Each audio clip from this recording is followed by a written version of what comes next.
nangyari sa'yo? Sinumpong ka na naman?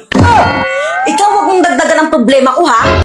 Bakit nga? Ano nangyari sa'yo? At bigla ka nagwala dyan? Ano bang problema mo?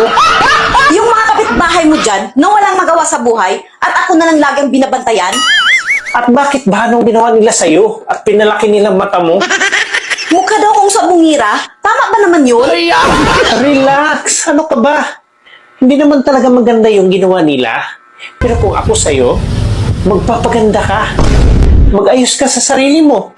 Para hindi ka nila pagsasabihan na sabungera ka. Lagi naman ako nagpapaganda eh. Tingnan mo, oh. Kilay pa lang, panalo na.